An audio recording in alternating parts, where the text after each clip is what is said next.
Dear Boomers, it is us, your Millennial and Gen Z children, and we are going through a very difficult economic change in 2024, and I wanted to share a few of our struggles with you. I want to bring you back to the 1980s, 1990s, and really show you just how difficult things got. The purpose of this is not to point fingers, this is not to blame, this is simply to share that where we are in this country is unfortunately not going in the right direction for people under 40. I think the Boomers and the Gen Xers kind of got over the line just in time before everything shifted. But the 4 points that I want to make is rent, housing, Social Security, which actually could affect you personally. I don't think it will, but I want to go over that. And then number 4, which is a very, very big one, which is retirement for millennials and Gen Zs in the future and how we're supposed to set up for that. So the first thing that I want to talk about is rent. If you have a child who's looking to rent right now, I'm sure you're aware of how these rent prices are astronomical, but I want to just kind of break down the differences of just how difficult it is and why we need a change here. So if you look back to 1980, I don't know if you remember your very first apartment, but the average apartment in 1980 was $243.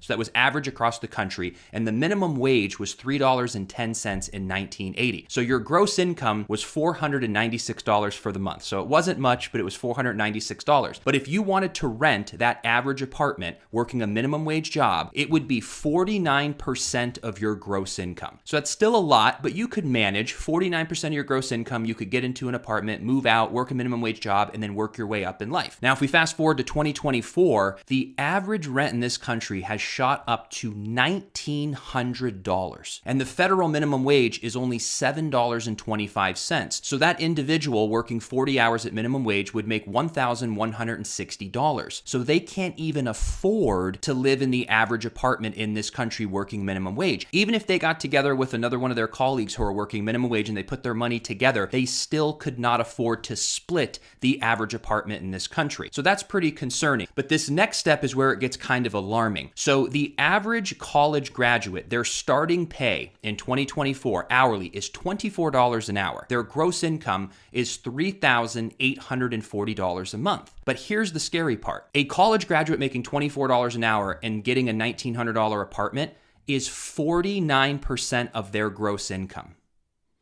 So in 1980, a minimum wage worker could walk into a job, train for 1 week, invest no money, and could go and rent an apartment on their own and spend 49% of their gross income. Today in 2024, a college graduate is investing 4 to 6 years of their life, $50,000 to $100,000 to get a starting job at $24 an hour, which is the same percentage of their income as a minimum wage worker in 1980. Now, number 2, since we're speaking about housing, I want to talk about the housing prices. When it comes to the housing market, I just want to break down again, we'll use 1980. The median household income was $22,000 and the median house price was $47,000. Now, you all had those daunting 13% interest rates, which is wild. We only have 7.5% now. But because the housing price was so small, you're going to see how this plays out of why that was actually a little easier in 1980 compared to today. So the first point I want to make is that if you made $22,000 as a family and you wanted to buy a $47,000 average home and you wanted to save up a 20% down payment, that would be about $11,000 with closing costs to get your foot in the door. But your family was making $22,000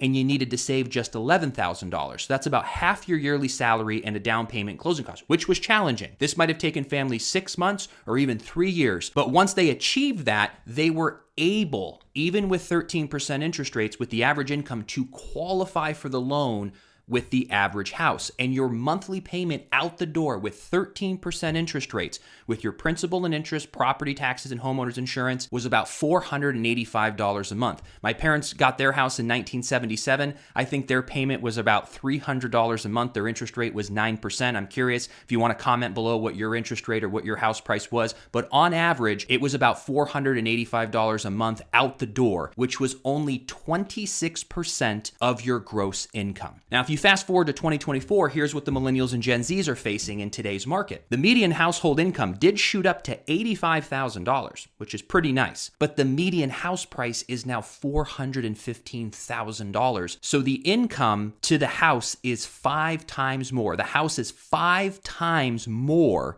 than the actual median income, which is very daunting and really not doable. But the next part is if your millennial or Gen Z child wants to save a 20% down payment, they would have, and closing costs, they would have to save up $100,000. So that is more than their actual yearly salary on average, where if you look back to 1980, your $11,000 was just half your yearly salary, where now it is more than our yearly salary for a 20% down payment. Now, we could put down just 3%, 5%, or 10%, but unfortunately, because the house price is so much, we can't qualify. The only way a millennial or Gen Z could qualify for a $400,000 to a $450,000 average home in this country is they would have to put down about 20%, and they would have to have their college debt, their credit cards, and their vehicles paid off to even have a shot at qualifying for this house today.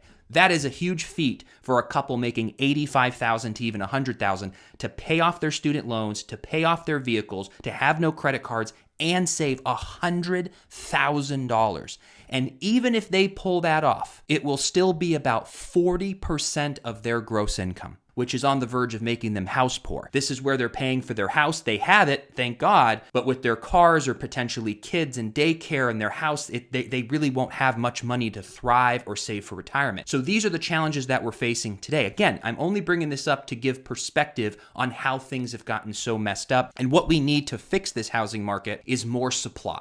So we have to think about this as we move towards the elections, as we move toward, and not even just this year, but in the next 4, 8, 12 years, we have to start putting pressure on the politicians to talk about the economy and fix the housing. Because if we're spending 40% on rent or 40% on buying a house, it's leaving less money for us to do other things with. And that's really the biggest problem. Groceries are high, gas is high, everything's high. But if we can get housing under control, we'll have that extra 10 or 20% to put towards everything else. Now, the next thing, this might actually concern you a little bit here, is Social Security. And this kind of blew my mind when I first learned about this. So Social Security, we were under the assumption that when FICA was taken out of our paychecks, our Social Security and Medicare, that it was going into a fund that would accrue interest and it would be there for us when we retire as a supplemental retirement. Well, they actually ran out of money. You can look this up on the Social Security Administration.gov website. They have a report where you can look this up, that in 2033, the rest of that money will be depleted. So even right now today, most of the Social Security and Medicare that's being paid out to the beneficiaries are coming from the current workers today in the field. We are paying it forward to all of you so that you can retire. But in 2033, the rest of what you have left will be gone. So we're only going to be able to fund about 80% of the retirement for people over 65 or 60, whatever it is, for Social Security and Medicare. So someone, whether it's this next president, the next Congress, next president, whoever's going to come in, or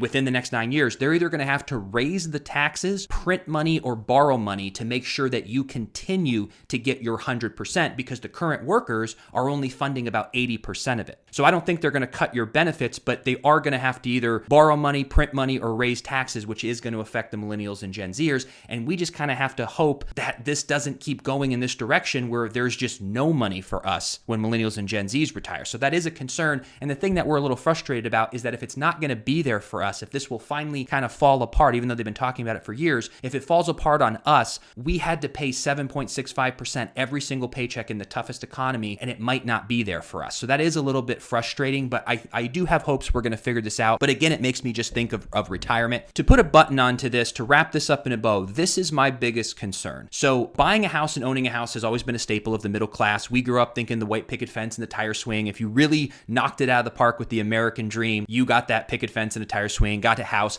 And that's where a lot of the net worth for the boomers are. It's in your stocks and it's in your home. So whether you bought your home for 80 grand, 100 grand, 200 grand, whatever it is today, that is a net worth to you. But more than the appreciation in the net worth, you no longer have a housing payment. If your house is paid off right now, you pay just property taxes and homeowners insurance. If you live in a $400,000 home right now, your housing burden for your retirement the rest of your life is just property tax and homeowner insurance for $600. Wouldn't you agree if you had to buy that house today with these interest rates and it would be $3,500 a month to live in your same house, that would be so much more difficult for retirement if you needed $3,000 more to live in that house? Or maybe you go, I would never buy, I would just rent. To rent your $400,000 $100,000 home would probably be $2,500. Wouldn't you agree you're much happier paying only $600 instead of $2,500 to rent it? And the other option would be, well, I wouldn't rent the house, I wouldn't buy the house, I would just go live in an apartment. First of all, that's not that great if you're going to work 45 years of your life to then go retire in an apartment. You want your 4-bedroom house to have holidays, to have a garden, to go outside. Maybe you have a pool, you can have your grandkids come over. It's a wonderful place to retire if you own a house and you've got that equity. But you don't want to go into an apartment and spend $2,000 a month, even $1,800 a month if you got lucky. Again, wouldn't you agree spending $600 for this beautiful home is better than $1,800 in an apartment for your retirement, having to spend that extra money? The reason I bring you down this rabbit hole is that if millennials and Gen Zers can never buy a house and we turn into a renter's nation, they will be subject to the ever-increasing rent prices. And if they do what they did the past 30 years, the next 30 years, the average rent in this country could be $6,000,